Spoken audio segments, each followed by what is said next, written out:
Taiwan.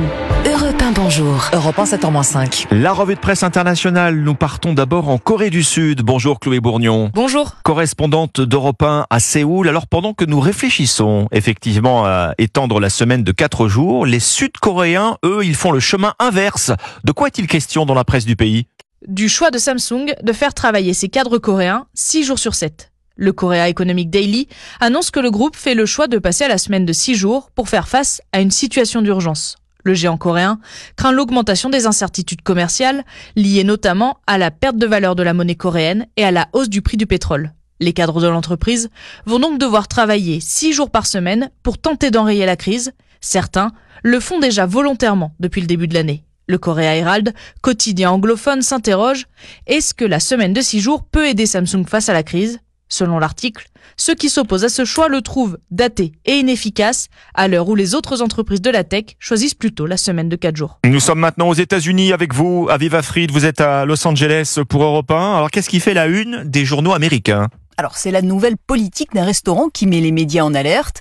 KTLA5 rapporte qu'un restaurant chic du centre de Los Angeles ajoute désormais à toutes les additions des frais de sécurité d'un montant de 4,5% de la note totale. CBS News explique que le restaurant se situe dans un quartier où traînent des gens louches qui peuvent mettre les clients mal à l'aise.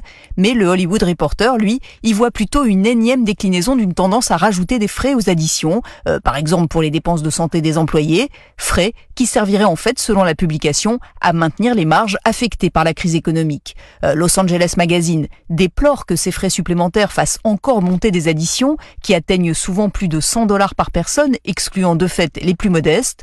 Le Los Angeles Times souligne que les législateurs californiens ont d'ailleurs fait passer une loi pour interdire les frais surprises, mais pas sûr qu'elle puisse s'appliquer aux restaurants. Nous sommes enfin en Turquie ce matin avec vous, Jeanne Joulot. Vous êtes à Istanbul pour Europe 1 dans la presse turque. Cette date du 24 avril, elle marque en Turquie l'anniversaire du génocide arménien de 1915. Le 109e aujourd'hui à nouveau interdit. La commémoration devait avoir lieu sur la rive asiatique d'Istanbul, mais le gouverneur a proclamé son interdiction pour la 3e année consécutive, nous apprend Yeni Yaşam Gazetesi. Le gouverneur d'Istanbul a profité de la pandémie de Covid-19 durant laquelle aucune commémoration n'a été organisée pour ensuite ne plus jamais l'autoriser, écrit bien net.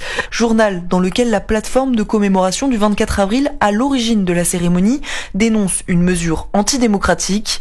Le génocide arménien durant lequel plus d'1 million de personnes ont été tuées reste un sujet tabou en Turquie, souligne Ermeni Haber. Il n'est toujours pas reconnu, que ce soit au sein de l'AKP du président Erdogan ou du CHP, le principal parti d'opposition. Merci Jeanne Joulot, merci à nos correspondants. C'était votre revue de presse internationale sur Europe 1. La revue de presse